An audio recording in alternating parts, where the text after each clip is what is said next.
हरे हरे, हरे राम राम राम हरे हरे, हरे कृष्ण कृष्ण कृष्ण हरे हरे, हरे राम राम राम हरे हरे, हरे कृष्ण कृष्ण कृष्ण हरे हरे, हरे राम राम राम हरे हरे, हरे कृष्ण कृष्ण कृष्ण हरे हरे, हरे राम राम राम हरे हरे, हरे कृष्ण कृष्ण कृष्ण हरे हरे, हरे राम राम राम हरे हरे, हरे कृष्ण कृष्ण कृष्ण हरे हरे, हरे राम राम राम हरे हरे, हरे कृष्ण कृष्ण कृष्ण हरे हरे, हरे राम राम राम हरे हरे, हरे कृष्ण कृष्ण कृष्ण हरे हरे, पुंडलीक वरदा विठ्ठल श्री ज्ञानदेव तुकाराम, पार्वती पते हर महादेव, सीताकांत स्मरण जय जय राम माऊली, श्री ज्ञानेश्वर महाराज की, जगद्गुरु तुकाराम महाराज की जय, पंढरीनाथ भगवान की जय, गुरु साखरे महाराज की जय. ब्रह्मानंदं परमसुखदं केवलं ज्ञानमूर्तिं, ब्रह्मवादितं गगनसदृशं तत्त्वमस्यादिलक्ष्यम्, एकं नित्यं योगनमजं सर्वदे साक्षिभूतं, भावातीतं त्रिगुणरहितं सद्गुरुं तं नमामि. विनायकं गुरुनौमि साकरे नाम विश्रुतं, येषां चरणसान्निध्यात् देवामुखावन्ति, सागरे वंशविख्यातं ज्ञानदानपरायणं, विनायकं गुरुं वन्दे भववन्दविमुक्तये, ज्ञानप्रदायकसत्वचनामृतं च अद्वैतभावप्रकायितबुद्धिरहस्य, ज्ञानेश्वरस्य भगवान् बुद्धिर्नमेव, श्रीरङ्गनाथ गुरुराय नमस्तुभ्यं, श्रीरङ्गनाथं गुरुराय वरियं, मुमुक्षूणां ज्ञानदानैकदक्षं, प्रभावतीक्षेत्रनिवासिनं तं नमामि वेदान्तवेदान्तकृष्णम्. तुझा ग्रंथ काय झाला? हा, कसं काय नाही आलं? हा, बोला.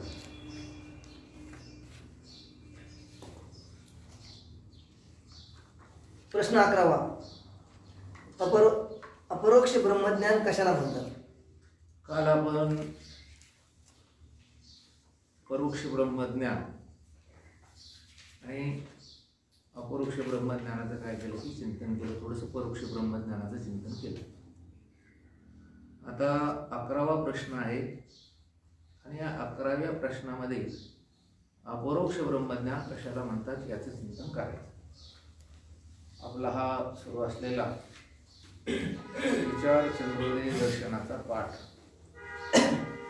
क्रमांक आज 3 किंवा 3. ते खरं मी पहिल्याच दिवशी सांगायला पाहिजे होतं,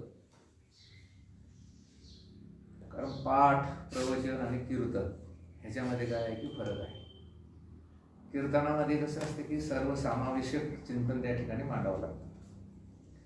कीर्तनाचा नियम म्हणजे की तुकोबारायाने सांगितलेलं की यारे यारे लहान थोर याती वलत्या नारी. प्रवचन जे आहे ते मध्यम अधिकाऱ्यासाठी असतं आणि पाठ जो असतो तो कोणासाठी असतो? उत्तम अधिकाऱ्यासाठी. आणि या पाठामध्ये तुम्ही असं काही समजायचं कारण नाही की आपल्याला एखादी गोष्ट समजली नाही किंबहुना एखादी शंका आली तर आपण तसंच त्या ठिकाणी पुढे चालायचं असं कधी नाही. कीर्तनात तसं नसतं. पांडुरंगाचं कीर्तनात कसं असतंय, कीर्तनकारानं जे सांगितलं ते आपलं गुपचूप त्या ठिकाणी काय करायचं? श्रवण करायचं. ते चुकीचं सांगू का बरोबर सांगू? हा, त्याला जर आपल्याला विचारायचं असेल तर केव्हा विचारायचं? कीर्तन संपल्यानंतर जेव्हा तिथे जाऊन ते बसतील त्यांच्या ठिकाणावर, त्या ठिकाणी मग जाऊन विचारायचं की बाबा मला याच्याविषयी काय आहे शंका आहे. प्रवचनामध्ये सुद्धा तसंच आहे. पाठामध्ये काय आहे, एखादी शंका खरंच आली, तुम्हाला कळालं नाही, त्या ठिकाणी स्पष्ट सांगायचं की मला याविषयी काय झालं कळालं नाही. कारण 2 गोष्टीमध्ये मनुष्यानं लागू नये. पहिली गोष्ट आहे जेवणात. जेवणात कधी लाजच नाही बरं का. भूक लागली, समोरचा माणूस म्हणतो जेवण घ्या, आणि तो मला वाटतं आता हे सगळेच कोणी जेवत नाही आणि मला जे एकट्याला जेवण घ्यायचं, आपणच या ठिकाणी थोडं खादाड दिसू. तसं काही नाही. भूक लागली की सांगायचं मला भूक लागली, जेवायचं, एवढंच नव्हे तर जर कमी पडलं तर परत आणा असं म्हणायचं. आणि श्रवणामध्ये काय करायचं की लाजायचं नाही. आणि म्हणून ही आपल्या सर्वांना सूचना. आता जी काही मंडळी आपली या चैतन्य साधना फेसबुकच्या पेजवर पाहत असतील त्यांनाही सूचना आहे. काय त्यांना आता इथे तर काही ते प्रश्न विचारता येत नाही, पण काही शंका असेल तर त्यांनी नंतर मला काय करायचा, कॉल करायचा आणि त्यांनी विचारायचं. अगदी मोकळ्या मनाने, कुठल्याही प्रकारचा संकोच न बाळगता आम्हाला या प्रश्नाविषयी काय की संदिग्धता आहे, संदेहता आहे, संशय आहे, किंबहुना हा कळाला नाही. म्हणून याचं कारण आहे की आपण जेव्हा हे शिकतो त्यावेळेस आपल्याला त्याचं बिनचूक काय व्हायला पाहिजे, ज्ञान व्हायला पाहिजे. पाठ श्रवण करीत असताना वक्त्याविषयी, तुमच्या ग्रंथाविषयी अंतःकरणामध्ये आदर असायला पाहिजे. यात कुठल्याही प्रकार म्हणजे वाद नाही, कुठल्याही प्रकारची शंका नाही. कोणीही वक्ते असू द्या, ते वक्ते जो आपल्याला ते ग्रंथ शिकतो आपण, तो ग्रंथ त्याच्याविषयी श्रद्धा, निष्ठा, भावना ह्या गोष्टी असायलाच पाहिजे. परंतु हे सगळं करीत असताना गणित सुद्धा त्या ठिकाणी बिनचूक सुटायला पाहिजे. काय सुटायला पाहिजे ते बिनचूक. तर चला आपली वक्त्यावरती एक श्रद्धा आहे, भावना आहे, त्यांनी जे सांगितलं ते आपण त्या ठिकाणी श्रवण करतोय, पण कळालंच नाही काही गोष्ट, त्याचाही आपल्याला फारसा काय होणार नाही की लाभ होणार नाही. आणि म्हणून ही एक आपल्याला सर्वांना काय आहे की सूचना आहे. असो, प्रश्न 12वा आहे आणि त्या 12व्या प्रश्नामध्ये अपरोक्ष ब्रह्मज्ञानास हेतू काय. हेतू शब्दाचा अर्थ आहे कारण काय. अपरोक्ष ब्रह्मज्ञान कशापासून होते, त्याला हेतू कोण आहे, याचं चिंतन. उत्तर, सच्चिदानंद ब्रह्मज्ञानी आहे असे जे ज्ञान त्याला अपरोक्ष ब्रह्मज्ञान असे म्हणतात. हा ब्रह्मज्ञान कशा, अपरोक्ष ब्रह्मज्ञान कशाला म्हणतात, हा विषय चालला नाही का. 11वा प्रश्न, अपरोक्ष ब्रह्मज्ञान कशाला म्हणतात. काल काय बघितलं आपण, परोक्ष ब्रह्मज्ञान. आणि परोक्ष ब्रह्मज्ञान म्हणजे काय, ब्रह्मस्वरूपाचं यथार्थ ज्ञान. काय, अस्थिर रूपानं जे ज्ञान आहे त्याला काय म्हणायचं, परोक्ष ज्ञान. ब्रह्म हे सत चित आनंद घन आहे असं त्याचं यथार्थ स्वरूप जाणणे याला काय म्हणायचं, ब्रह्मज्ञानच आहे. पण तो ते कोणतं आहे की परोक्ष आहे. ब्रह्म कसं आहे, एखाद्याने विचारलं ब्रह्म काय झालं, म्हणे बा ब्रह्म आपल्यापेक्षा जास्त दिवस टिकणार आहे. हा बाबा, आपण जरा लवकर मरू, ब्रह्म जरा उशिरा मरेल. त्याला ब्रह्मस्वरूपाचं परोक्ष ज्ञान आहे का, नाही. ब्रह्म कसं आहे, तर ब्रह्म म्हणे कधी जड होतं कधी चेतन असतं, ज्ञानरूप असतं, नाही. त्याला नाही. ब्रह्म कसं आहे म्हणे, त्याला आपल्यापेक्षा जास्त सुख असतं, आपल्याला कमी सुख असतं, त्याला दुःख कमी असतं, असं नाही. तुम्हाला ब्रह्मस्वरूपाचा यथार्थ ज्ञान नाही असं जर कळालं तर, ब्रह्मस्वरूपाचं यथार्थ ज्ञान कधी समजायचं, ते सत आहे, चिद आहे, आनंद स्वरूप आहे. म्हणजे सच्चिदानंद स्वरूपाने यथार्थ त्या स्वरूपात जाणणे याला काय म्हणायचं, त्या ब्रह्माचं तुम्हाला कोणतं ज्ञान आहे, परोक्ष ज्ञान आहे. या परोक्ष ज्ञानाने कोणतं आवरण निवृत्त होतं, असत्वापादक ब्रह्म नाही, देव नाही, हे जे काही आपल्या असत्वापादक आवरण आहे या आवरणाची निवृत्ती कशाने होते, परोक्ष ब्रह्मज्ञानाने होते. आता तुम्हाला तर झाले, आता परोक्ष ज्ञान झालं का नाही, हो महाराज झालं नाही, परोक्ष ब्रह्मज्ञान हे झालेलं आहे. एवढं जरी कळलं तर फार मोठं कळतं. लोकांना ब्रह्म म्हणजे काय हेच कळत नाही. ब्रह्म म्हणजे काय, जसं देव देवता, तसंच कोणीतरी एखादा देव असेल असं लोकांना वाटतं. पण ते सत स्वरूप आहे, चित स्वरूप आहे, आनंद स्वरूप आहे असं लोकांना ज्ञान नाही. म्हणून ब्रह्माचं परोक्ष ज्ञान म्हणजे तो उत्तम जिज्ञासू आहे. कोण आहे, उत्तम जिज्ञासू. त्याला कोणतं, आता ब्रह्माचं ज्ञान झालं पण कोणतं झालेलं आहे, तो परोक्ष ज्ञान झालेलं, तो उत्तम जिज्ञासू आहे. प्रश्न 12वा, अपरोक्ष ब्रह्मज्ञानास हेतू काय? हा अपरोक्ष ब्रह्मज्ञानास हेतू काय? परोक्ष ब्रह्मज्ञान आपलं आता संपलं. समजा परोक्ष ब्रह्मज्ञान म्हणजे काय? ब्रह्म सच्चिदानंद घन आहे अशा त्या ब्रह्माच्या यथार्थ स्वरूपास जाणणे, याला काय म्हणायचं की परोक्ष ब्रह्मज्ञान. आता जसं आपण काल बघितलं, दशमोस्ती 10वा आहे असं प्रथम जेव्हा त्या लोकांना कळालं, त्यावेळेस त्यांना 10व्याचं कोणतं ज्ञान झालं? परोक्ष ज्ञान झालं की किमान 10वा आहे, तो मेला नाही, काही अडचण नाही. म्हणजे त्या 10व्याचं त्यांना कोणतं ज्ञान झालं? परोक्ष. पण 10वा तू आहेस, हा आहे. आता कोणतं ज्ञान झालंय? अरे हे होतं कडे, ह्या सुरुवातीला यानंच स्वतःला सोडून मोजलंय आणि हा 10वा आहे. आता कोणतं ज्ञान झालं त्या 10व्याचं? अपरोक्ष. तसं ब्रह्म आहे, ते ब्रह्म कसं आहे? सत चित आनंद घन आहे, एक आहे, शुद्ध आहे, बुद्ध आहे, नित्य आहे, मुक्त आहे, अद्वितीय आहे, असे जे अनेक प्रकारचे विशेषण ब्रह्माला दिलेले आहे. असं ब्रह्म आहे हे तुम्हाला एकदा कळालं, पण त्याची अपरोक्ष अनुभूती नाही. मग कोणत्या ज्ञानात त्याचा समावेश करायचा? तर परोक्ष ब्रह्मज्ञानामध्ये. ते ब्रह्म तू आहेस हे कळलं. दिलंच त्याने आता की काय ते उत्तर राहिलं. हा उत्तर बघा. 11व्या प्रश्नाचं उत्तरच बाकी होतं. असं का? हा 11व्या प्रश्नाचं उत्तर वाचा. सच्चिदानंद ब्रह्म ते मी आहे असे जे ज्ञान त्याला अपरोक्ष ब्रह्मज्ञान असे म्हणतात. बस आता अपरोक्ष ब्रह्मज्ञान कोणतं? सच्चिदानंद सत चित आनंद ह्याचं तुम्हाला परोक्षत्वाने ज्ञान झालं का नाही? झालं. पण ते सच्चिदानंद ब्रह्म मी आहे असं प्रत्यक्ष ज्ञान होणे, याला काय म्हणायचं? अपरोक्ष ज्ञान. आपण पाठीमागे शिकलो की ब्रह्म मी आहे आणि मी ब्रह्म आहे असं त्या ठिकाणी चिंतन करायला पाहिजे. काय? ब्रह्म मी आहे आणि मी ब्रह्म आहे. त्याचं कारण आहे की 2 प्रकारच्या प्रत्येक जीवाला भ्रांती आहे. म्हणजे ब्रह्माची परोक्षतेचीही भ्रांती आहे आणि ब्रह्माच्या ब्रह्माहून मी परिच्छिन्न आहे अशी परिच्छिन्नतेची काय आहे की भ्रांती आहे. काही अवघड नाही, काही जास्त तुम्हाला ताण येऊ देत नाही. जगामध्ये देव आहे पण तो मला कधी दिसणार नाही, म्हणजे कोणती भ्रांती तुम्हाला? परोक्षतेची. ब्रह्म आहे, आता ब्रह्म कसं आहे? ते परोक्ष आहे, म्हणजे कोणती भ्रांती झाली? ती परोक्षतेची. मग ते ब्रह्म जर मी आहे तर परोक्षता राहिली का? आता ब्रह्म आहे एवढंच जर ज्ञान तुम्हाला असेल तर कुठली भ्रांती तुमच्याकडे? परोक्षतेची. ते ब्रह्म माझ्याहून भिन्न आहे असं जर ज्ञान असेल तर असं समजायचं तुमच्याकडे कोणती भ्रांती आहे? परोक्षतेची भ्रांती आहे. मग ते ब्रह्म मी आहे असं जर कळालं तर परोक्षतेची भ्रांती गेली का राहिली? गेली.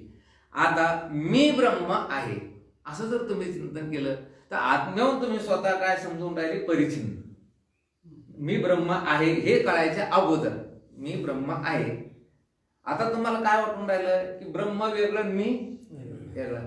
मग ब्रह्म मी आहे या म्हणण्याने परोक्षतेची भ्रांती जाते आणि मी ब्रह्म आहे असं म्हणण्याने तुमची परिच्छिन्नतेची भ्रांती जाते. तुम्ही त्याच्यावर कोणते काय समजून राहिले? वेगळे समजून राहिले, परिच्छिन्न समजून राहिले. ब्रह्म वेगळं मी वेगळा. मग मी ब्रह्म म्हणण्याने मी ब्रह्म आहे या चिंतन केल्याने परिच्छिन्नतेची भ्रांती जाते आणि ब्रह्म मी आहे हे चिंतन केल्याने कोणती भ्रांती जाते? परोक्षतेची भ्रांती जाते. परिच्छिन्नता आणि परोक्षता. ब्रह्म जगामध्ये आहे परंतु ते ब्रह्म मी नाही असं जर तुम्हाला वाटत असेल तर असं समजायचं तुमच्याकडे परोक्षतेची काय आहे की भ्रांती. तुमच्याहून ते कसं समजायला लागले? वेगळं. तुम्ही त्याच्याहून कसं समजायला लागलं? वेगळं. मग ते ब्रह्म मी आहे. सो अहम. सो म्हणजे काय? तो ते ब्रह्म मी आहे असं कळालं तर कुठली भ्रांती गेली? परोक्षतेची भ्रांती गेली. आणि मी ब्रह्म आहे. ब्रह्म व्यापक आहे का परिच्छिन्न आहे? व्यापक आहे. कारण यो वै भूमात सुखम नाल्पे सुखम असती. कारण जे व्यापक असतं तेच सुख स्वरूप असतं, जे अल्प स्वरूप असतं, परिच्छिन्न असतं, त्याच्यामध्ये सुख नसतं. म्हणजे ब्रह्म कसं आहे मग? व्यापक आहे. आता तुम्ही स्वतःला कसे समजून राहिला? व्यापक का परिच्छिन्न? परिच्छिन्न. माणसं परमार्थाचं वेदांताचं चिंतन करून सुद्धा परिच्छिन्न समजून राहिले. मी आत्मा आहे, ठीक आहे, ही गोष्ट चांगली आहे.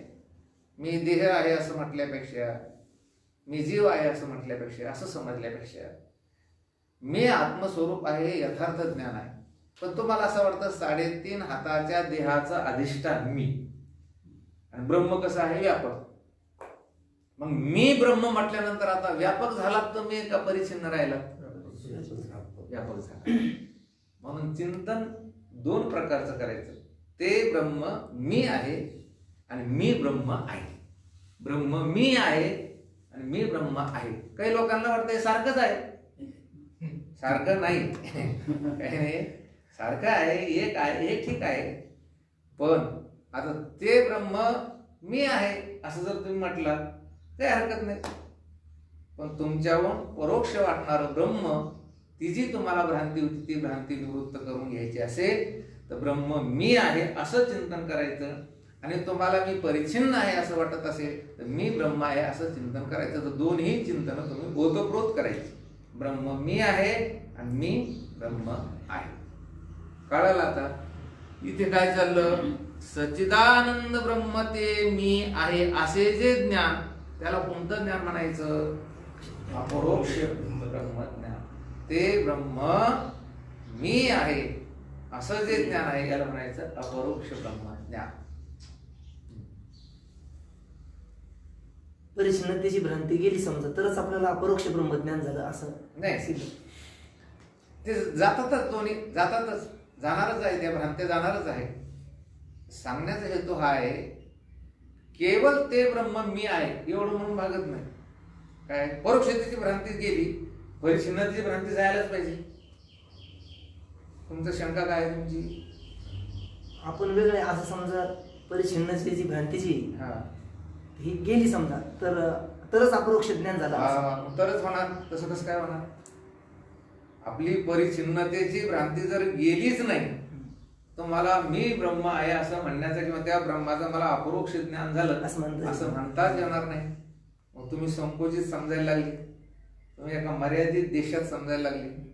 आणि ब्रह्म कसं आहे? देश काल वस्तू भेद मावळला, आत्मा निर्वाळाला जगदाकार. ब्रह्म सर्वगत सदा सम, जेथे अणु नाही विषम. सर्वगत आहे, सदा आहे आणि समस्वरूपाचा आहे. आणि मग जर मी ब्रह्म आहे तर मी सुद्धा कसा आहे? मी तसाच आहे. मग मी सर्वगत सदा सम. म्हणून तर महाराज म्हटले, काय म्हटले? मितो वासुदेव तत्वता. काय? मी कोण आहे? वासुदेव आहे. मी वासुदेव आहे या म्हणण्यामध्ये परिच्छिन्नतेची जी भ्रांती होती ती काय होती की निवृत्त होती. महाराजांची झाली असं म्हणायचं नाही. महाराज हे कसे होते की ब्रह्मस्वरूपच होते, पण तुमच्या आमच्यासाठी त्यांनी सांगितलं की मी तो वासुदेव तत्वता. प्रश्न 12वा मोकळं झालं का याच्यामध्ये की अपरोक्ष ब्रह्मज्ञान कशाला म्हणायचं? तर ते ब्रह्म मी आहे असं कळणं, याला काय म्हणायचं की अपरोक्ष ब्रह्मज्ञान. आपण त्याच्यावर वेगळं जर असेल तर शेवटी आपण कसे राहू? परिच्छिन्न राहू. म्हणून अपरोक्षत्वात जसं दावा तू आहेस, कोण दावा कोण आहे? तू आहेस असं जेव्हा सांगितलं त्यावेळेस त्या दाव्याचं त्या सर्व मंडळीला कुठलं ज्ञान झालं? तर अपरोक्ष ज्ञान झालं. आणि दावा आहे, काही घाबरायचं काम नाही.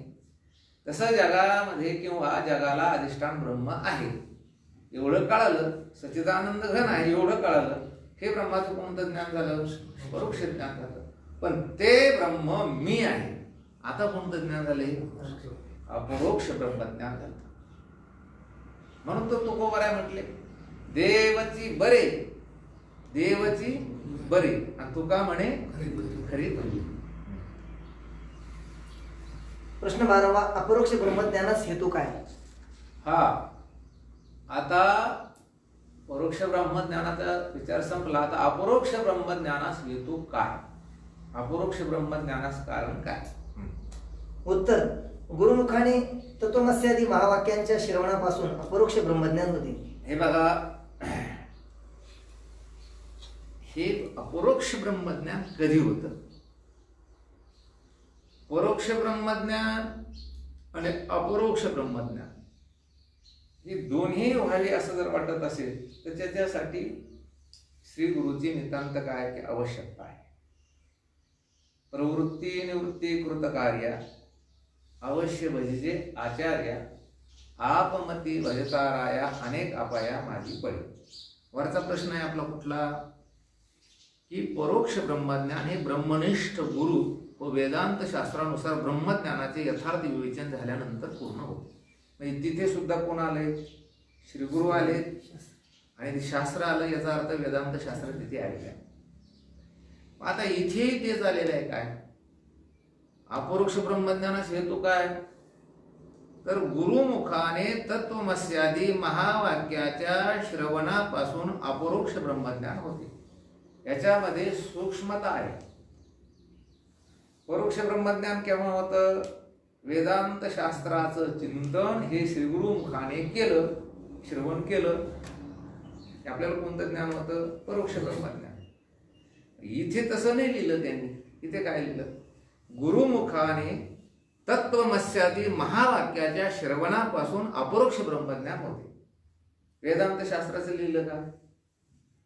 बघा तुम्ही वर काय लिहिलं? परोक्ष ज्ञान कोणापासून होत आहे? श्री गुरुमुखाने किंवा ब्रह्मनिष्ठ गुरु वेदांत शास्त्रानुसार ब्रह्मज्ञानाचे यथार्थ विवेचन झाल्यानंतर पूर्ण होते. म्हणजे परोक्ष ब्रह्मज्ञान कोणापासून होते? गुरु आणि वेदांत शास्त्र. वेदांत शास्त्र आणि श्री गुरु. अपरोक्ष ब्रह्मज्ञान कोणापासून होतं? त्यांच्याच पासून होते. परंतु तिथे त्यांनी तत्वमस्यादी महावाक्याच्या श्रवणापासून अपरोक्ष ब्रह्मज्ञान होतं. कोणतं महावाक्य श्रवण करायला पाहिजे? तत्वमसी. कोणतं वाक्य श्रवण करायला पाहिजे? ब्रह्म सत चित आनंद आहे. हे वेदांत शास्त्राचा काय की सिद्धांत आहे. सच्चिदानंद घन आहे हा सिद्धांत वेदांत शास्त्राचा अबाधित आहे. पण ते ब्रह्म तू आहे हे कोणत्या वाक्याने कळतं? तत्वमसी. कोणत्या वाक्याने कळतं? ह्याच्यामध्ये एवढा छोटासा बारकावा दिला त्याने. श्री गुरुमुखानेच वेदांत शास्त्राचं श्रवण केलं तर ब्रह्माचं परोक्ष ज्ञान होतं. आणि श्री गुरुमुखानेच जर तत्वमसी, आता वेदांत शास्त्रांतर्गतच तत्वमसी महावाक्य आहे, ते वाक्य काय बाजूला नाही. पण त्याच्यामध्ये विशेषत्वाने कोणतं श्रवण व्हायला पाहिजे? तत्वमसी महावाक्याचं श्रवण होईल तरच त्याला कोणतं ज्ञान होईल? अपरोक्ष ब्रह्मज्ञान होईल. नाहीतर तुम्ही वेदांत शास्त्र चिंतन केले, ब्रह्मसचित, आणि तुम्ही तत्वमस्यादी महावाक्य ह्याचं जर श्रवण केलं नाही तुम्हाला अपरोक्ष ब्रह्मज्ञान होणार नाही. तत्वमस्यादी महावाक्य. हे बघा, आता येथून पुढे बऱ्याच ठिकाणी आपल्याला तत्वमसी महावाक्य येणार आहे. बऱ्याच ठिकाणी त्याचा काय आहे की उल्लेख येणार आहे. तत्वमसी तत्वमसी. आणि तत्वमसी महावाक्याचा उल्लेख संत वाङ्मयामध्ये सुद्धा ठिकठिकाणी आलेला आहे. तत्वमसी विद्या ब्रह्मानंदी सांग आणि तेच झाला अंगे तुका आता. म्हणजे तत्वमसी या महावाक्याचा काय की अनेक ठिकाणी उल्लेख, अनेक ठिकाणी त्या ठिकाणी महाराज उहापोह झालेला आहे. खरं तर असं आहे की आपण जे शिकतोय हे वेदांताचं चिंतन करतो. आणि वेदांताचं चिंतन करतो याचा अर्थ वेदांत म्हणजे काय? वेदाचा अंतिम निर्णय. वेदाचा कोणता निर्णय? अंतिम निर्णय. वेदाने दिलेला अंतिम निर्णय किंवा अंतिम भाग, याला काय म्हणायचं? वेदांत. दशोपनिषदे हा वेदांताचा काय आहे की अंतिम भाग आहे, अंतिम निर्णय आहे. बर, चला मग त्या वेदांतामध्ये सुद्धा मग आता 4 वेद आहे. वेद किती आहे? 4 वेद. आणि त्या 4 वेदामध्ये 4 प्रकारची महावाक्य प्रतिपादन केलेली आहे. वेद किती आहे माहिती की सदानंद महाराज? ऋग्वेद, यजुर्वेद, सामवेद आणि अथर्ववेद. ऋग्वेदाचं वाक्य कोणतं आहे? प्रज्ञानं ब्रह्म. यजुर्वेदाचं वाक्य कोणतं आहे? महावाक्य अहम ब्रह्मास्मी. सामवेदाचं कोणतं आहे? तत्त्वमसी. आणि अथर्ववेदाचं कोणतं महावाक्य आहे? अयम आत्मा ब्रह्म. हे 4 वेदाचे 4 काय आहे की महावाक्य आहे. आता अगोदर वाक्य कशाला म्हणायची आणि महावाक्य कशाला म्हणायचं याचे सुद्धा चिंतन करावं लागेल आपल्याला. आणि आपण पाठीमागे बऱ्याच पाठामध्ये त्याचं वर्णन केलेलं आहे. हे बघा, हा जो संपूर्ण व्यवहार होतो तर या व्यवहारामध्ये सर्वात जास्त महत्वाचं जर काय असेल तर शब्द आहे. काय आहे? शब्द. आणि त्या शब्दाचं चिंतन करीत असताना आपल्याला वेदांत शास्त्रामध्ये आपण जेव्हा त्या ठिकाणी शिरकाव करतो, प्रवेश करतो, तेव्हा आपल्याला पदाचं चिंतन कळायला पाहिजे. वाक्य म्हणजे काय हे कळायला पाहिजे. वृत्ती म्हणजे काय हेही कळायला पाहिजे. आणि शक्ती म्हणजे काय हे कळायला पाहिजे. 4च गोष्टी तुम्ही ध्यानात ठेवायच्या. पद म्हणजे काय, वाक्य म्हणजे काय, त्याच्यानंतर वृत्ती म्हणजे काय आणि शक्ती म्हणजे काय. पद, वाक्य, वृत्ती आणि शक्ती. हे बघा, वर्ण समूहास पद म्हणतात किंवा ते पद असतात. वर्ण समूह. वर्ण कळाले तुम्हाला? कोणाकोणाला कळाले? तुम्हाला कळाले का? सांगा बघा, वर्ण किती आहे? अ, आ, इ, क, ख, ग हे सगळे काय झाले? वर्ण. आणि तो वर्ण समूह झाला की ते पद असतं. क, ख, ग, घ हे वर्ण आहे. मग 2 वर्ण किंवा अधिक वर्ण एके ठिकाणी आली रे आली की एक पद काय होतं? निर्माण होतं. काही जास्त त्या ठिकाणी तुम्हाला असं ताण नका येऊ देऊ. भाकर याच्यामध्ये किती वर्ण आले? 3. भा, क, र हे काय झाले की 3 वर्ण आले. आता 3 वर्ण मिळून काय तयार झालं? एक पद तयार झालं. भाकर हे काय आहे? पद आहे. घट याच्यामध्ये 2 वर्ण आहे. पट याच्यामध्ये किती वर्ण आहे? 2. घट, पट. आता तुम्ही किती घ्या ना हो, तुमचा 17, सदरा 3 वर्ण एके ठिकाणी आले. काय तयार झालं? ते एक पद तयार झालं. कळालं तुम्हाला? वर्ण समूहास पद असे म्हणतात. हे चांगलं लक्षात ठेवा. अशी किती पदे असतील हो जगामध्ये? त्याचं काही गणित नाही, अगणित पदे आहेत. आता हे फुल हे सुद्धा काय झालं? पद. मग गंमत असे की याला पद म्हणायचं. कळालं? वर्ण समूहास पद म्हणतात किंवा ते पद असतं. वाक्य कशाला म्हणायचं? आता पद समूहास वाक्य असे म्हणतात. अनेक पदे जेव्हा एकत्रित येतात त्यावेळेस त्याला काय म्हणतात? वाक्य. म्हणून वाक्य म्हटल्यानंतर असं नाही करायचं कसं एका पदाचा उच्चार करायचा, पुन्हा 5 मिनिटांनी दुसऱ्या पदाचा उच्चार करायचा. त्याला काही अर्थ नाही. आमचे एक कीर्तनकार होते, ते कीर्तनाला उभे राहिले की दुर्योधन अत्यंत असे इकडे तिकडे काय दुष्ट होता. जवळजवळ याच्यासाठी ते 5 मिनिट घ्यायचे. खरं सांगा, वाक्य कसं असायला पाहिजे? त्याच्यामध्ये जास्त घाई असायला नको आणि जास्त त्या ठिकाणी विलंब सुद्धा असायला नको. माऊली ज्ञानोबाने लिहिलं ना, आटू वेगू बिंदानो आशा शंका प्रतारणू हे संन्यासीले अवगुणू जे वाचा. वेग नसावा, पण अत्यंत सावकाशही नसावा. खरी तर आपली ही जी लहान लहान कीर्तनकार मंडळी आहे, हे 2 तासामध्ये भरपूर सांगतात बरं का. काही की जे फार मोठे म्हणून घेतात ते एवढे हळूहळू एवढ्या त्या पदामध्ये विलंब लावतात की 2 घंट्याचा वेळ आणि सांगितला अर्ध्या तासाचा. त्याला काही अर्थ नाही. म्हणजे अतिवेग आणि अतिमंदता त्याच्यात असायला नको. विषय चालला आपला की पदसमूहाला वाक्य असं म्हणतात. हे बघा, मला जेवण करायचं, त्याच्यात किती पद आली? मला जेवण दुसरं पद, करायचं हे काय झालं? तिसरं झालं, एक वाक्य तयार आलं तुमच्या लक्षामध्ये. वर्ण समूह असं पद असं म्हणतात आणि पद समूहाला काय म्हणायचं? वाक्य असं. आता एक लक्षात घ्या, प्रत्येक पदाचा त्याच्या अर्थाशी काही ना काहीतरी संबंध असतोच. अर्थ नसेल ते पदच कसं काय? पद म्हटलं की त्या पदाचा काय असतो की अर्थाशी काही ना काहीतरी संबंध असतो. पदाचा जो अर्थ आहे त्या पदाचा आणि त्या अर्थाचा काय असतो? संबंध असतो. त्याला वृत्ती असं म्हणतात. त्या पदाची काय आहे ती? वृत्ती. निरर्थक पदे आहे का बरं कोणती? जगामध्ये कोणतीच निरर्थक पदे नाही. तुम्ही कोणतंही पद उच्चारलं तर ते निरर्थक नाही. कुठलंही पद घ्या, त्या पदाचा नाव घट पदाचा मी उच्चार केला तर तुम्हाला तांब्याचं ज्ञान होतं का?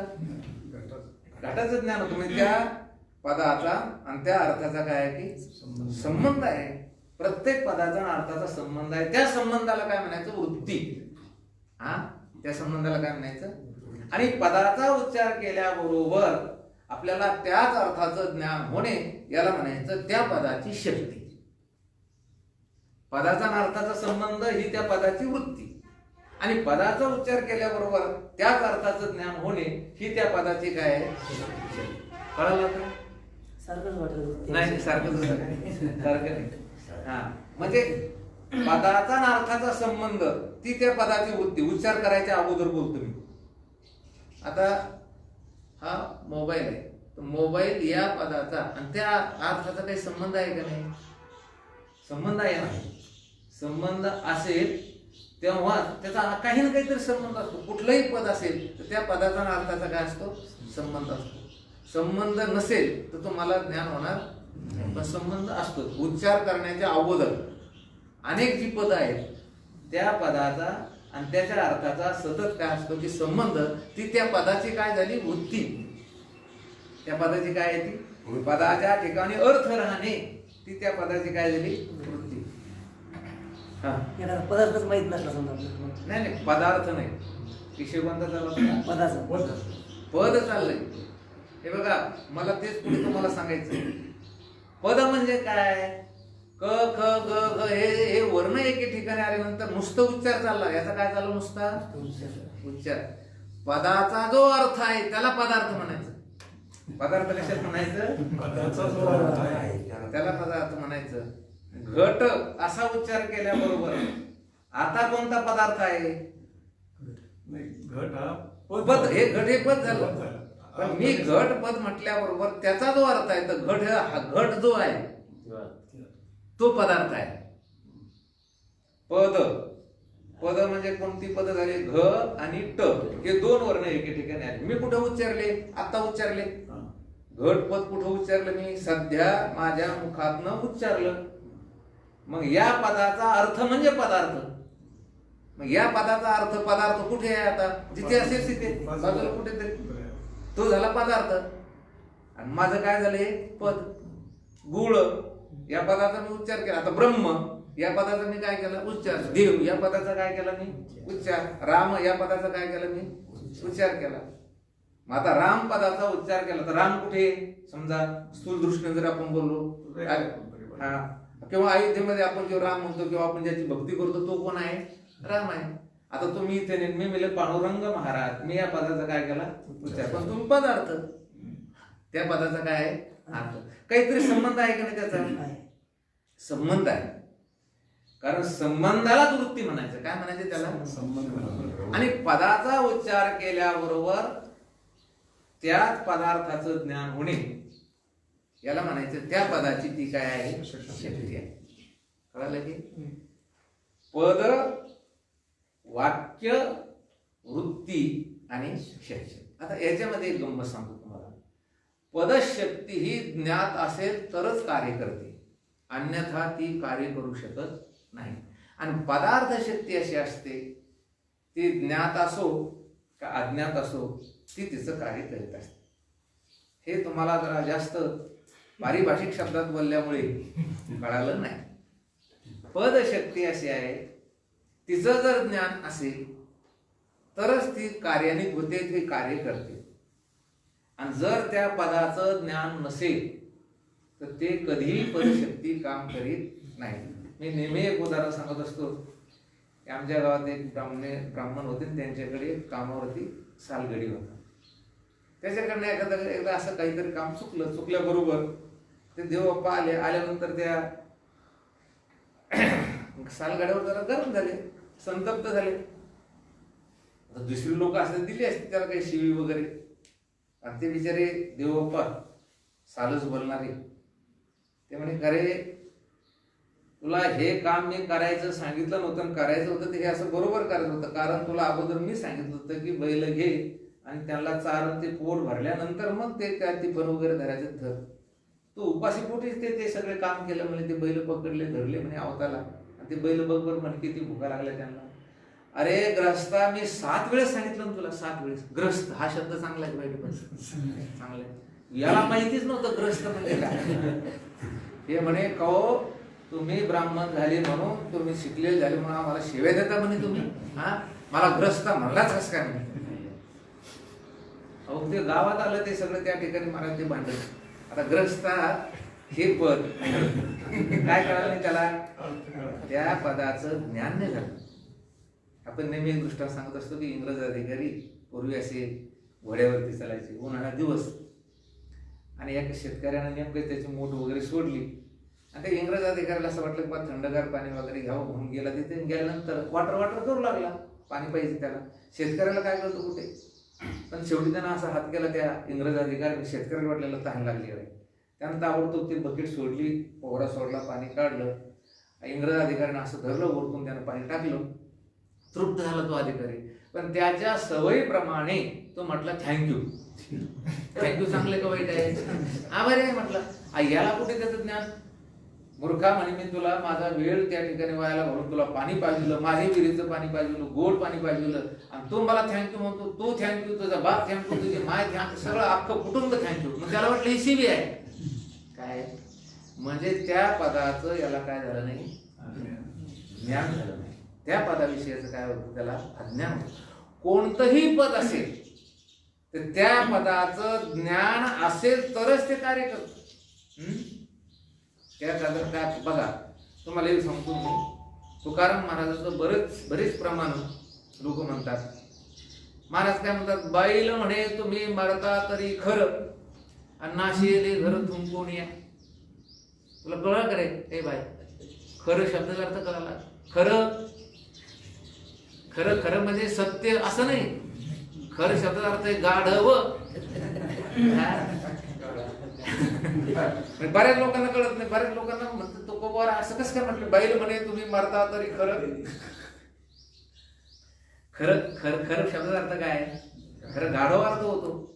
कधी कधी आपल्या आता मराठी भाषेत त्या वाक्याला अनुसरून कधी कधी त्याचा काय होईल, अर्थ वेगळा होऊ शकतो. हे तितकंच खरं आहे बरं का, हे सुद्धा तितकंच काय आहे, खरं आहे. आपला विषय काय चालला, पदाचं ज्ञान असेल तर आणि तरच त्याची शक्ती काय करते, कार्य करते. पदार्थाचं तसं नाही.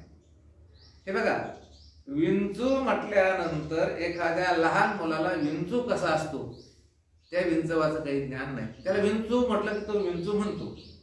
तो मुलगा काय म्हणतो, त्याला जर म्हटलंय भैया विंचू म्हणतो विंचू. पण त्याला विचारलं विंचू कसं, त्यानं सांगितलं थंडगार असतो. म्हणजे त्याला त्याचं ज्ञान आहे का, नाही. म्हणजे त्या पदाचं त्याला ज्ञान नाही. पण विंचू हा जर खरंच त्याला चावला तर त्याला त्याचं ज्ञान असो का नसो, वेदना होणार का नाही होणार. का बरं, पदार्थ शक्ती ही ज्ञात असो का अज्ञात असो ती तिचं कार्य करीत असते. माऊली ज्ञानोबराने एक दृष्टांत दिला. गुळ नेलता तोंडी घातला देची गोडी, आगी मानून राखुंडी चेपीला पोळी. पदार्थ शक्ती कोणती शक्ती आहे, एकाने गुळ गोड असतो म्हणून तोंडामध्ये घातला, एकाने गोड काय गंमत आहे, काय गोष्ट आहे हे माहितीच नाही म्हणून गोड तोंडात घातला. एका मुलाने तो माती म्हणून तोंडामध्ये घातला. तिघांना कसा लागेल बरं? गोडच लागेल, कारण पदार्थ शक्ती तशी आहे. म्हणून विषय हा चालला आपला. आपल्याला महावाक्याचं चिंतन करीत असताना ही जी पद आहे किंवा ह्या ज्या गोष्टी आहेत याचं चिंतन व्हायला पाहिजे. म्हणून वर्ण समूहाला पद म्हणायचं, पद समूहाला वाक्य म्हणायचं, पदाचा अर्थाचा जो संबंध त्याला काय म्हणायचं? वृत्ती म्हणायचं. आणि पदाचा उच्चार केल्याबरोबर आपल्याला ज्या पदार्थाचं ज्ञान होतं त्याला काय म्हणायचं? त्या पदाची ती काय आहे? शक्ती आहे. आता इथे श्री गुरुमुखाने वाक्याचं ज्ञान प्राप्त करून घ्यायचं का महावाक्याचं? कोणत्या वाक्याचं? महावाक्याचं. कारण ऋग्वेद, यजुर्वेद, सामवेद याच्यामध्ये वाक्य आलेली आणि ती वाक्य दोन प्रकारची आहे. एक आहे महावाक्य आणि दुसरं आहे अवांतर वाक्य. महावाक्य कशाला म्हणायचं बरं? ज्या वाक्यामध्ये जीवेश्वराची किंवा जीव ब्रह्माची एकता प्रतिपादन केलेली आहे त्याला कोणतं वाक्य म्हणायचं? महावाक्य. आणि ज्याच्यामध्ये जीवाचंच किंवा ईश्वराचं स्वरूप प्रतिपादन केलेलं आहे त्याला कोणतं वाक्य म्हणायचं? अवांतर वाक्य. जीव दुःखी आहे, जीव अल्पज्ञ आहे, जीव अल्पशक्तिमान आहे, हे कोणतं वाक्य झालं? अवांतर. आणि महावाक्य कशाला म्हणायचं? जीवाचं ईश्वराचं, जीवाचं ब्रह्माचं अभिन्नत्व, एकत्व ज्याच्यामध्ये प्रतिपादन केलेलं आहे त्याला काय म्हणायचं? महावाक्य. म्हणून अपरोक्ष ब्रह्मज्ञान कधी होतं? वेदांत श्रवण केल्यानंतर नाही. काय सांगितलं त्यांनी? ते गुरुमुखाने तत्वमस्यादी महावाक्याच्या श्रवणापासून अपरोक्ष ब्रह्मज्ञान होतं. तुम्ही ब्रह्माचं यथार्थ ज्ञान तुम्हाला होऊ शकतं. ब्रह्म कसा आहे? सत. ब्रह्म कसा आहे? चित. ब्रह्म कसा आहे? आनंद स्वरूप. ब्रह्म कसा आहे? एक आहे. एवढं तुम्ही जर श्रवण केलं म्हणजे मोक्ष झाला का तुम्हाला? नाही. मग मोक्ष कधी होईल? तर मोक्ष तुम्हाला श्री गुरुमुखाने तत्वमस्यादी महावाक्याचं जेव्हा ज्ञान होईल त्याच वेळेस त्याला काय म्हणायचं? अपरोक्ष ज्ञान. ते ब्रह्म मी आहे. चला, सामवेदाच्या अंतर्गत असणारं जे महावाक्य आहे ते महावाक्य सरासरी त्याचा काय केला जातो? उच्चार. आणि ते कोणतं महावाक्य आहे? भगवंताचा तत्वमसी. आपण आता त्याचं थोडस चिंतन करू. तुम्हाला पाठीमागे सांगितलेलं पण परत एकदा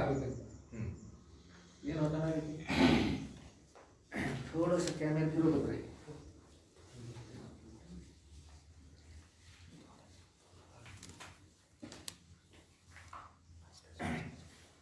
लिहून घेतलं सर्वांनी? लिहून घेतलं तरी चालेल. हे कोणतं वाक्य आहे? तत्वमसी. आता हे उद्दालक मुनीने श्वेतकेतू नावाचा जो मुलगा आहे नंतर हे त्या मुलाला बऱ्याच वेळेस ते काय सांगितलं की महाराज ते वाक्य सांगितलं. 9 वेळेस असा उपदेश केला. तत्वमसी महावाक्य आहे. तत्वम असी. आपण याचा जर पदच्छेद केला तर विग्रह केल्यानंतर किती पद आले याच्यामध्ये? हे बघा, हे तत्व आणि याचे पुन्हा अ आलं, अ आणि हे तत्पद एक आलं इथे, हे त्वम पद आलं आणि एक आसी पद आलं. म्हणजे खाली लिहिलंच आपण ते तत्वम आसी. अशी 3 प्रकारची काय झाली? पद. ही पदच झाली. आता आपण पद शिकलो जातात. याच्यामध्ये एक पूर्णता आलं, दुसरं हलंतता आलं. म्हणजे काय झालं? एक तत्पद. आता इथे काय का? एक हलंत आणि एक व आणि पुन्हा हलंत म आलं, त्वम. हलंत म आलं. आणि इथे काय झालं की अ आणि सी अशी 3 प्रकारची पद आहेत. त्वम असी. याचा अर्थ काय होतो भगवंताचा? याचा अर्थ होतो तत्पदाचा अर्थ आहे ते, त्वम पदाचा अर्थ आहे तू आणि अशी पदाचा अर्थ आहे.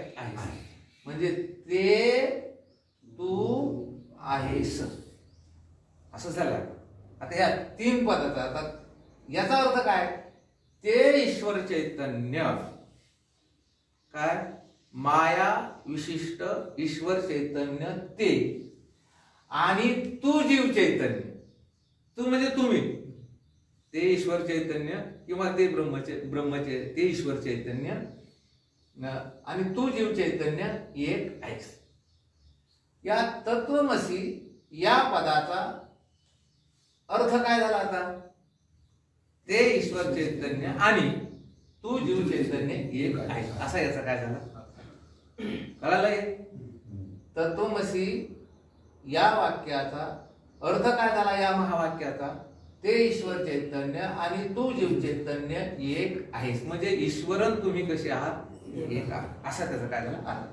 आता आपण ईश्वर म्हणजे काय आणि जीव म्हणजे काय याचा आता हे इथून वर सोडून द्या तुम्ही. ईश्वर कुणाला म्हणायचं, जीव कुणाला म्हणायचं? जीव म्हणजे काय? हे बघा, आता हा टेबल आहे इथे, याला काय म्हणतो आपण? टेबल. पण टेबल मध्ये नुसतं एकच टेबल नाही, याच्यामध्ये काय काय आलेलं आहे? त्याला पाय आली, त्याला वरून एक फळी आली, आहे का नाही? म्हणजे स्टूल जरी घेतला तर त्याला काय? आता सदरा म्हटल्यानंतर नुसतं कापड आणलं नांगत घातलं सदरा होईल का? त्याला बाह्या आल्या, त्याला कॉलम्स आली, त्याला वेगळे खिसे वगैरे आले, त्याला काय सर्व मिळून काय झालं? तो सदरा. तसं ईश्वर म्हणजे काय? ईश्वरात नेमकं आहे काय काय? हे बघा, आता हे वरचं बघू नका, खालचं बघू नका, फक्त आता एवढं बघायचं. ब्रह्म चैतन्य म्हणजे ब्रह्म. तुम्हाला तर ब्रह्म कळालं, सत चित आनंदघन आहे, जे सर्वव्यापक आहे. कसं आहे ते? सर्वव्यापक आहे. ब्रह्म चैतन्य आणि अधिक माया, अनादि शांत अशी असणारी काय? ती माया. या ब्रह्म चैतन्याच्या या मायेमध्ये पडलेला आभास, हे किती झाले? 3. ब्रह्म चैतन्य अधिक माया आणि अधिक आभास, ह्या तिन्ही मिळून ईश्वर झाला. काय? तिन्ही मिळून काय? ईश्वर. आता वर काय? सर्वज्ञ आहे, सर्व शक्तिमान आहे, काय? माझ्या सत्यने वेदाशी बोलणे, सूर्याशी चालणे, माझ्या सत्यने. हा काय झाला? ईश्वर. किती मिळून झाला? ब्रह्मचैतन्य अधिक माया आणि अधिक या ब्रह्मचैतन्याचा या मायेमध्ये पडलेला आभास. याच्यातून एक जरी वजा केलं तर ईश्वर हे पद तयार होत नाही. कळालं का? हे चांगलं चांगलं कळायला पाहिजे. याच्यात आता घोळ व्हायला नाही पाहिजे, परत परत काही शिकवायचं काम नको. ब्रह्मचैतन्य अधिक जे काही ब्रह्मचैतन्य असेल त्याला मायाचं काय की उपाधी लागली, त्या मायेमध्ये पडलेला जो आभास, तिन्ही मिळून काय झालं? ईश्वर चैतन्य. आणि त्या ईश्वराला जो वाच्य किंवा वाच्यार्थ म्हणतात. काय म्हणायचं त्याला? वाच्य किंवा वाच्यार्थ. याला काय म्हणायचं? वाच्य किंवा वाच्यार्थ. असा असा काय शब्दप्रयोग, आपली परिभाषा आहे. वाच्य म्हणजे शब्दाचा मूळ अर्थ. ईश्वर शब्दाचा मूळ अर्थ काय? त्याला काय म्हणायचं? वाच्य किंवा वाच्यार्थ. हे बघा, आता तत् म्हणजे ते म्हणजे कोण? ईश्वर. काय? ईश्वर. तर तत् पदाचा वाच्य कोण? काय? तत् पदाचा वाच्य कोण आहे? हे ईश्वर. इथे जे तत्पद आहे, या तत्पदाचं वाच्य कोण आहे? ईश्वर. तत्पद वाच्य, इथे तत्पद, इथे वाच्य, आणि वर कोण आहे? ईश्वर. तत्पद वाच्य कोण आहे असं जर म्हटलं तुमच्या पटकन लक्षात यायला पाहिजे. कोण आहे तो? ईश्वर. बर, आता तत्पद लक्ष्य कोण आहे? तर ब्रह्मचैतन्य. तत्पदाचं लक्ष्य कोण? ब्रह्मचैतन्य. ह्याच्यामध्ये आता ब्रह्मचैतन्य, आता ईश्वरात किती आले? ईश्वरात ब्रह्मचैतन्य आलं, माया हे आली, आभास हे आला आणि ईश्वर आला. पण तत्पद वाच्य हा शब्द जेव्हा जेव्हा येईल तेव्हा तेव्हा काय म्हणायचं की ईश्वर. आणि तत्पद लक्ष्य आपण बऱ्याच वेळेस म्हणतो, तत्पद लक्षार्थ किंवा तत्पद लक्ष्य कोण आहे? ब्रह्मचैतन्य. या तत्वमसी महावाक्यामध्ये तत्पद जे आहे त्या तत्पदाचा वाच्य जर कोण असेल तर ईश्वर, आणि तत्पदाचं लक्ष्य जर कोण असेल तर ब्रह्म आहे. कळालंय? आता याच्यामध्ये तत्पदाचा पुन्हा बारकावा जर तुम्हाला शोधायचा असेल तत्पद वाच्याचा, तर या ईश्वरामध्ये तुम्हाला जर कोण म्हटले वाच्यांश कोणता आहे, केवळ वाच्यात हे वाच्य आहे. हे काय? आणि या वाच्याचा अंश कोणता आहे तर माया नाभास, त्याला काय म्हणायचं वाच्यांश. मायाला नाभासाला काय म्हणायचं वाच्यांश. आणि केवळ ब्रह्माला काय म्हणायचं लक्षांश. या ईश्वराचा वाच्यांश, ईश्वरात वाच्यांश कोणता आहे? ईश्वर या भागात, ईश्वर या पदामध्ये, ईश्वर या शक्तीमध्ये वाच्यांश कोणता आहे तर माया नाभास हा काय आहे की वाच्यांश. याच्यामध्ये लक्षांश कोणता आहे तर ब्रह्मचैतन्य हे काय आहे की लक्षांश आहे. बघा हे तिन्ही मिळून काय झाला वाच्य किंवा वाच्यार्थ. केवळ ब्रह्मचैतन्य त्याला वाच्य म्हणायचं ना, त्याला काय म्हणायचं लक्ष्य किंवा लक्षार्थ. अलग आहे ना. तुम्हाला असं कोणी विचारलं की ईश्वरामध्ये वाच्यांश कोणता आहे, काय म्हणायचं मग माया आणि आभास. पण ईश्वरामध्ये लक्षांश कोणता आहे तर कोणता आहे तर ब्रह्मचैतन्य. चला आता आपल्या जीवाचं लक्ष, मायाचा नाव स्वीकार केल्यामुळे ईश्वर झाला, प्रश्नच नाही ना. ईश्वर झाला म्हणजे याच्यात माया ना आभास आणि ब्रह्मचैतन्य नसेल तर जमणार नाही बरं का. हो ना, ब्रह्मानं विषय काय विचारायचं आम्हाला? ब्रह्मचैतन्य माया आणि आभास तिन्ही मिळून काय झाला ईश्वर. पण याच्यात वाच्यांश कोणता आहे आणि वाच्यांश आणि लक्षांश दोन्ही मिळून आहे. केवळ वाच्यांशाचा ईश्वर नाही, याच्यामध्ये लक्षांशही आहे आणि वाच्यांश. पण वाच्यांश भाग हा तुम्हाला जर असं मी विचारलं, काय विचारलं, आता जसं आपण रसवंतीमध्ये गेलो तर रसवंती मध्ये गेल्यानंतर रस हा एक भाग आहे आणि त्याच्यातून निघणारे ते जे सूत्री असते ती सुद्धा काय आहे की भाग. तसं याच्यातला वाच्याचा अंश एक भाग आहे आणि लक्षाचा अंश एक काय आहे की भाग आहे. याच्यात लक्ष अंश कोणता आहे तर ब्रह्म आहे याच्यात. हा हा अभ्यासाचा बारकाचा थोडा विषय की बा याच्यात वाच्याचा भाग कोणता आहे, हा माया ना आभास हा कोणता भाग आहे, वाच्यांश भाग आहे. लक्षांश भाग कोणता आहे याच्यामध्ये ब्रह्मचैतन्य आहे. हे दोन अंश लक्षांश वाच्यांश हे ईश्वरामध्ये आहेत. पण मग ईश्वर जो पद तयार झाला, ईश्वर म्हणजे काय ब्रह्मचैतन्य माया आणि अधिक त्याच्यामध्ये पडलेला आभास. म्हणून हे वाच्य किंवा वाच्यार्थ आणि हे लक्ष किंवा लक्षार्थ. हे समजलं. हे ब्रह्माच्या आश्रित माया नाही ब्रह्माच्या आश्रित माया नसते, आश्रित मानायच नाही त्याला. ते ब्रह्माच्या आश्रित आहे ती, परंतु ती ब्रह्मालाच काय होते तिचं. आता हे बघा भिंत कशाची आहे, मातीचीच आहे. आपलं प्रतिबिंब पडतं त्याच्यात नाही. आणि आरसा कशाचा आहे, मातीचाच आहे. आपलं त्याच्यामध्ये काय पडतं प्रतिबिंब पडतं.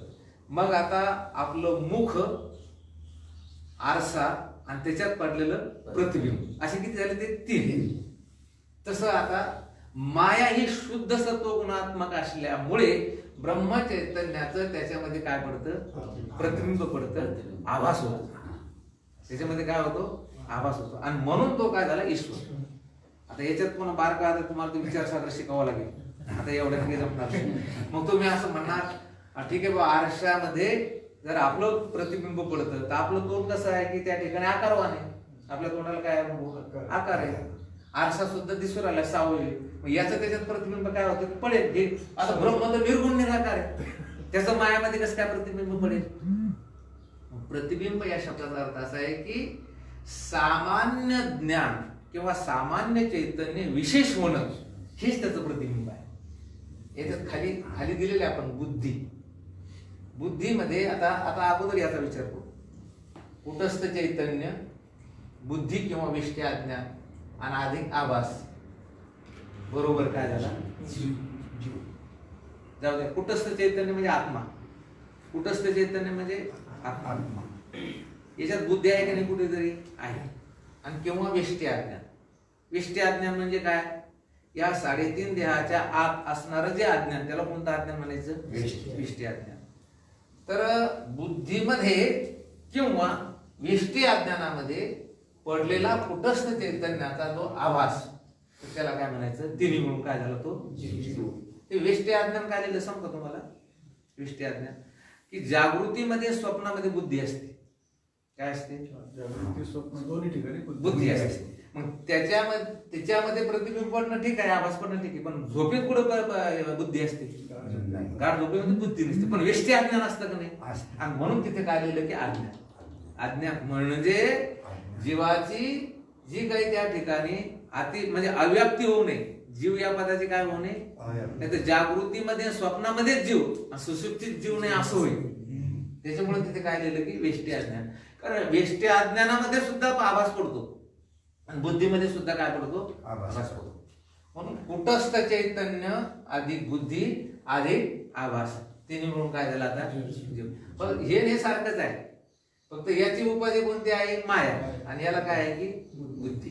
म्हणून कुटस्थ चैतन्य बुद्धी किंवा वेष्टी अज्ञान अधिक आभास तिन्ही मिळून काय या जीवाला काय म्हणायचं आपण वाच्य किंवा वाच्यार्थ आणि आत्म्याला काय म्हणायचं लक्ष्य किंवा लक्ष्यार्थ. आता या जीवामध्ये वाच्यांश भाग कोणता आहे बुद्धी आणि आभास. लक्ष्यांश भाग कोणता आहे कुटस्थ चैतन्य.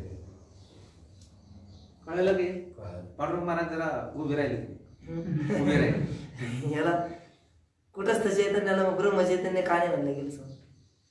त्याचं कारण आहे की ते बुद्धीला अधिष्ठान आहे. अरे ही जी गोष्ट आहे ना ही गोष्ट कशी आहे सांगता तुम्हाला ब्रह्मचैतन्य आहे परंतु उपाधीला आपण इथे उपाधीचा विचार करू राहिलो आपण वस्तूचा विचार करू राहिलो आणि वस्तूचा विचार करत असताना त्याला अधिष्ठान जे म्हणता येईल तेवढं त्याला वेगळं नाव दिलं फक्त नाव वेगळं दिलं आहे तेच. हा आता हे बघा आकाश कुठं कुठे आता आकाश आता ह्या सगळ्या खोलीचं आकाश.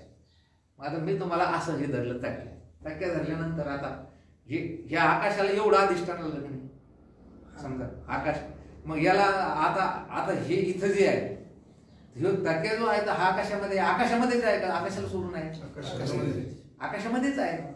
परंतु याला आम्ही काय म्हणणार टक्क्याला अधिष्ठान म्हणजे टक्क्या अधिष्ठान आकाश म्हणू आम्ही याला. आता कोणतं अधिष्ठान आकाश म्हणू याला मग टक्क्या अधिष्ठान आकाश काय म्हणायची गरज होती आकाशच आहे सगळं. हा आकाशच म्हणायला पाहिजे होतं का नाही. पण आपल्याला ज्ञान कशाचं करायचं आपल्याला टक्क्याचं. मग टक्क्याला अधिष्ठान कोण असेल टक्क्याला अधिष्ठान टक्क्यापुरतं आकाश अधिष्ठान. मग आकाश सगळं आकाश का बाजूला नाही का आहे. पण एवढ्या पुरतं आपण काय म्हणलं याला अधिष्ठान जे आकाश त्याला काय म्हणलं आपण टक्क्याला अधिष्ठान. तसं बुद्धी आहे ना बुद्धी मग बुद्धीला अधिष्ठान ब्रह्मता आहे यात काही वाद नाही. पण बुद्धीला अधिष्ठान कोणतं चैतन्य बुद्धीला अधिष्ठान जेवढं चैतन्य आहे त्याला कुटस्थ चैतन्य हे नाव आलं फक्त. हे काय आलं होतं अनुभव नाही तर वेगळं असं चैतन्य मानायची गरज नाही. या 3.5 हाताच्या शरीराला अधिष्ठान जेवढं चैतन्य किंवा बुद्धीला अधिष्ठान जेवढं चैतन्य त्याला काय म्हणायचं कुटस्थ चैतन्य. किंवा विचारसागरामध्ये याची व्याख्या लिहिली कुट म्हणजे मिथ्या आहे आणि बुद्धी सत्य आहे का मिथ्या आहे मिथ्या आहे. म्हणजे मिथ्या बुद्धीला जे अधिष्ठान त्याच्यात जे स्थिर आहे मिथ्या बुद्धीला सुद्धा जे स्थिर आहे तिच्यातच सुद्धा ते स्थिर आहे त्याला काय म्हणतात स्थ म्हणजे स्थिर आणि कुट म्हणजे मिथ्या. मिथ्या बुद्धीमध्ये जे स्थिर आहे त्याचं नाव काय आहे की कुटस्थ चैतन्य. फक्त नाव आहे ते काय आहे. आता याच्यासाठी आपल्याला विचार सागरात जावं लागेल. पण आता हे तत्वमसी आधी हे जे महावाक्य आहे आपल्याला विचार चंद्रोदयामध्ये बऱ्याच वेळेस ते येणार आहे. आता हे तुम्हाला कळलं का नाही ईश्वर म्हणजे काय. आता त्वम पदाचा वाच्यार्थ कोणता असं मी तुम्हाला विचार कोणता हा जीव याला काय म्हणायचं जीव. आणि त्वम पदाचं लक्षार्थ कोणता तत्पदाचा वाच्यार्थ कोणता किंवा वाच्य कोणतं ईश्वर. आणि तत्पदाचं लक्ष कोणतं आहे. आता तत्वमसी या महावाक्याने काय केलेलं आहे इथं असं सांगितलं ते ईश्वर चैतन्य आणि तू जीव चैतन्य एक आहेस असं सांगितलं की नाही. याचा अर्थ काय म्हणून राहिला असा. बरं आता ईश्वर जर बघितला ईश्वर सर्वज्ञ सर्वशक्तिमान स्वतंत्र आणि जीव अल्पज्ञ अल्पशक्तिमान परतंत्र यांची एकता होईल का. आता 36चा आकडा कधी एक होईल का नाही होणार. एक निघे पूर्वेकडे आणि एक येते पश्चिमेकडे ते भेटीची निपाडी संबंध जायचा. एक पूर्वेकडे चाललं आणि एक पश्चिमेकडे चाललं म्हणजे कधी भेटायचं तर आपल्याला कशी भेट होईल बाबा तुमची तुम्ही दोघं विरुद्ध दिशेला चालले. अल्पज्ञ अल्पशक्तिमान परतंत्र सर्वज्ञ सर्वशक्तिमान आणि स्वतंत्र. मग वाच्यार्थाच्या दृष्टीने कधीच यांची एकता होणार नाही. पण लक्षार्थाच्या दृष्टीने यांची काय आहे की एकता आहे. का बरं कारण ब्रह्मचैतन्य जसं सत चित आनंद घन आहे हे जसं कुटस्थ चैतन्य सुद्धा सत चित आनंद घन आहे. ब्रह्मचैतन्य सच्चिदानंद घन आहे, हे मान्य आहे का तुम्हाला? होय. आत्मा हा सत आहे का असत आहे? सत आहे. मागे होता, आता आहे, पुढे राहणार. चीज आहे का नाही? ज्ञान स्वरूप आहे. तुम्ही सुषुप्तीमध्ये सुद्धा मला काही कळत नव्हतं असं जे म्हणतात ते काय आहे? अनुभव ज्ञानच आहे. मग आनंद स्वरूप आहे का नाही? आहे. कारण गाढ झोपेमध्ये कुठलाही विषय नसताना सुद्धा मनुष्याला काय असतं? सुख असतं. याचा अर्थ तिथे काय काय आनंद. मग सत चित आणि आनंद घन जर ब्रह्मचैतन्य आहे आणि सत चित आनंद घन जर कुटस्थ चैतन्य आहे, मग यांच्यात भेद का दिसून राहिला? फक्त उपाधीमुळे. कशामुळे दिसून राहिला आहे? उपाधीमुळे काय दिसून राहिला? भेद दिसून राहिला. मग यांच्यामध्ये उपाधिकृत भेद आहे का वास्तव भेद आहे? सच्चिदानंदादी पदामध्ये त्यांची एकता, ती एकच आहे. फक्त भेदा या उपाधीमुळे काय दिसून लागले ते आपल्याला वेगळे. मी तुम्हाला मागे एक उदाहरण सांगितलं, आता सांगतो. आता हे कसं लोकशाहीमध्ये लोक बदलत राहतात, म्हणून त्याचं काय करावं लागतं? आपल्याला वेगळे वेगळे उदाहरणं सांगावं लागतात. आपल्या भारताच्या अर्थमंत्री निर्मला सीतारामन आहे की नाही? आता त्यांना एवढं भारताचं बजेट वगैरे जर मांडायचं असेल तर 2-2, 2.5, 3-3 तास ते अर्थ बजेट काय करावं लागतं? मांडावं लागतं. अभ्यास करावा लागतो, त्याचा फार मोठा अभ्यास करावा लागतो. ती मोठीच बाई आता सध्या निर्मला सीतारामन म्हणजे फार मोठी काय की ती बाई आहे. आणि ती बाई आता मंत्री आहे. आणि तिनं असं ठरवलं की आपल्याला आज आपल्या रंगनाथ बाबाच्या मठावर दौरा करायचा. माझ्या अंदाजे त्याचा 1 करोडपेक्षा जास्त खर्च आहे. तिचं विमान, तिची सिक्युरिटी, तिचं सगळं त्या ठिकाणी मंडप वगैरे, म्हणजे प्रत्येक दिवसाला त्याचा 1-1 कोटी 50-50 लाख त्यांचा काय ते खर्च आहे. आणि आपल्या गावामध्ये दररोज 125 ते 150 रुपये रोजानं जाणारी एक बाई आहे. या 2 महिला आपल्यासमोर मांडली. एक बाई तिचं घर, तिचा बंगला, तिचे सगळे त्या ठिकाणी महाराज दरातमध्ये असणारे काम कर्मचारी 1 कोटी तिच्यावर काय की खर्च आहे. आणि एक बाई दररोज कामाला जाते, त्याला फक्त 150 रुपये मिळतात. आता या बाईला त्या बाई एवढे पैसे जर कमवायचे असेल किती दिवस लागतील? त्याचं मी म्हणतो आयुष्य गेलं तरी भेटणार नाही. मग उपाधी भिन्न आहे की नाही? ती उपाधीनं मोठी आहे, ही उपाधीनं लहान आहे, पण दोघी सौभाग्यवती आहे. 14 जानेवारीला संक्रांतीच्या दिवशी जर सुवासनीचं जे वाहन असतं त्याची देवाणघेवाण करावं लागत असते. या सुवासनीनं त्या सुवासनीला द्यायचं, त्या सुवासनीनं या सुवासनीला द्यायचं. आणि ते सुवासनीचं विधवेला वाहन चालत नाही, ते कोणाला चालतं? ते सुवासनीलाच चालतं. मग जसं आता ही सुवासिनी म्हटली काय, ही गरीब बाई म्हटली बाई साहेब ते आले या गोळ्या बांध तिथं, हे आमचं संक्रांती दिवशी तुम्ही काय केली सौभाग्यवतीच बांध, चालेल का? नाही नाही म्हणे माझा खर्च केवढा, मी किती मोठी बाई आणि तू काय 150 रुपये रोजानं जाणार. खरंच आहे, पण त्यांच्यामध्ये समानता कोणती आहे? तर सौभाग्यवती पण हे कसं आहे की समान. बाकीचा हा सगळा उपाधीचा भाग आहे. तसं ईश्वर मोठा असेल, जीव लहान असेल, पण यांचं जे लक्ष आहे, यांचं जे अधिष्ठान आहे ते मात्र कसं आहे की समान आहे ना. सत चित आणि आनंद घन कसं आहे की एक. तुकाराम महाराज म्हटले देवाला, अमर तू खरा अन्वय कैसा मी दातारा. तू अमर आहे, मी कसं काय नाही सांग मला. तू जर अमर आहे, तू स्वतःला अमर म्हणतोस, मी कसं नाही सांगणार. चाल जाऊ संता पुढे वाद घालून वाढे. म्हणून तत्वमसी या महावाक्यामध्ये अपरोक्ष ब्रह्मज्ञान कशाला म्हणायचं? श्रीगुरु आणि श्रीगुरु मुखाने तत्वमसी महावाक्याचं जेव्हा चिंतन होईल त्यावेळेस मग तत्वमसी महावाक्य काय सांगेल? ते तू आहेस, ते तू म्हणजे काय? ते ईश्वर चैतन्य म्हणजे तो देव, तू जीव चैतन्य म्हणजे तू जीव कसा आहे की एक आहे. पण हे इकडून नाही म्हटले, लक्षार्थाच्या दृष्टीने एक आहे म्हटले ते. मग आता वाच्यांश काढून टाकायचं ना. माया ब्रह्मस्वरूपाच्या ठिकाणी नाही, आभास तर नाही. आपल्या ठिकाणी बुद्धी आहे का? आज जरी असं आता वाटते, पण गाढ झोपेत बुद्धी असते का? नाही. म्हणजे बुद्धी वाचून आपण जगू शकतो, बुद्धी वाचून आपण राहू शकतो. म्हणजे आपलं अस्तित्व हे कसं आहे की कायम आहे. म्हणून या ठिकाणी तत्वमसी महावाक्याचा उपदेश श्रवण केल्यानंतर ते तू आहेस हे कळणार का नाही आपल्याला? कळवलं का नाही? आता नाही म्हणलं तर मग पहा. नाही म्हणलं तर आज समजायचं काय झालं. अरे आपण ब्रह्म आहोतच. आपण कोणत्या दृष्टीने आहोत? तर लक्षार्थाच्या दृष्टीने आहोत. मग वाच्यार्थाच्या दृष्टीने काय? वाच्यार्थाला आपण अंगावर घेतलं, देखे पुढीलाचे ओझे, आणि आपल्या माथा विनाकारण घेतला आपण. नाही तर आपण खरे मुळातच कुटस्थ नाही ब्रह्मच आहोत. कोण आहोत? कुटस्थ हे नाव आलं तुम्हाला काय आले? ब्रह्म चैतन्य आणि कुटस्थ चैतन्य हे काय आले? जगाला अधिष्ठान असणारं चैतन्य त्याला काय म्हणायचं? ब्रह्मचैतन्य. आणि 3.5 आणि बुद्धीला 3.5 हाताला हा जो देह आहे आणि जी बुद्धी आहे त्याला अधिष्ठान असणारं चैतन्य याला काय म्हणायचं? कुटस्थ चैतन्य आत. बघा ती गवळण म्हणते पहा, आत हरी बाहेर हरी, हरीने घरी कोंडली. आतही हरी आहे आणि बाहेर हरी आहे. खरं आत हरी बाहेर हरी म्हणायची काही गरज नाही. पण तिचं म्हणणं असं आहे, जगदाधिष्ठान ब्रह्मचैतन्य आणि बुद्ध्याधिष्ठान कुटस्थ चैतन्य. जगदाधिष्ठान ब्रह्मचैतन्य बाहेर हरी आणि कुटस्थ चैतन्य आत हरी. पण आम्ही हा सगळा जो भेद आहे काढून टाकल्यामुळे हरीने घरी कोंडिले. आता सगळा हरीच झाला. येथून या ते थोरी तवगा विषय आहे. नाथाचं एक अभंग आहे, आत घागर बाहेर पाणी आणि पाण्याला पाणी आत घागर बाहेर पाणी. आता असं होऊ शकत नाही. पण घागर जर पाण्यामध्ये आपण बुडवली तर बाहेरून पाणी आत पाणी आहे का? नाही. पण पुन्हा आत बुडवली आणि तर आतही पाणी आहे बाहेरही पाणी. पण आतलं बाहेरचं पाणी मला वाटतं विनाकारण फक्त शब्दप्रयोग झाला. ते जसं फोडलं मग काय झालं? तसं बुद्धी व्यष्टी अज्ञान ह्या सगळ्या गोष्टी काढून फेकल्या की पाण्याला पाणी आले म्हणून कुटस्थ चैतन्य ब्रह्मचैतन्य आले मिळेलच आहे. फक्त या मायामुळं आणि बुद्धीमुळे आपल्याला काय वाटतं. म्हणून ईश्वर आणि जीव हे कशामध्ये चिंतन केलेलं आहे त्यांनी?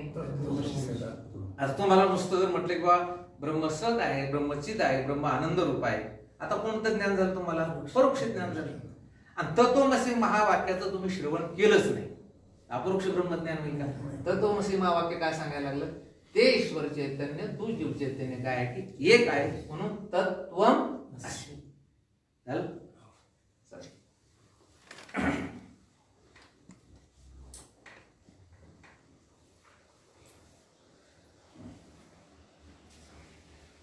अपरोक्ष ब्रह्मज्ञानास हेतू काय? तर तीच लिहिलं काय? हे बघा, आता ही जी प्रक्रिया आहे या प्रक्रियेत तुम्ही पाठ करायचे. स्वप्नात तुम्हाला असं आपल्याला वाटतं का देव केवढा मोठा आहे असं आपण म्हणतो? ईश्वर किती मोठा आहे? आता किती किती त्याचं समजा आपण जर चिंतन केलं तर किती मोठा आहे देव? न सांगता तुम्हा कळू येते अंतर. आणि आपण किती बारीक आहे? खूप बारीक आहे. किती किती बारीक. अरे बाबा, उंबरातील कीटका आणि हे जे विश्व आहे, उंबरातील किडे तरी बरे आहेत, इतकी बारीक आपण आहोत. आणि आपण आणि ते ब्रह्म कसे एक असू हा प्रश्न पडतो की नाही? आणि उपाधी भेदाने त्याचं आपलं त्या ठिकाणी महाराज कधीच जमणार, कधीच एक येतो. पण स्वरूपानं आपण एक आहोतच, आपल्याला एक व्हायचं नाही. आपण काय आहे की म्हणून देवची बरे तुका म्हणे तुम्ही खरे तुम्ही. हे महाराज कोणत्या दृष्टीने म्हणले? लक्षात. आणि ह्याच्यासाठी आपण पुढे शिकणार किंवा दुसऱ्या ग्रंथात शिकणार. जर लक्षणा चलत नाही, अजर लक्षणा चलत नाही तर कोणती चलते?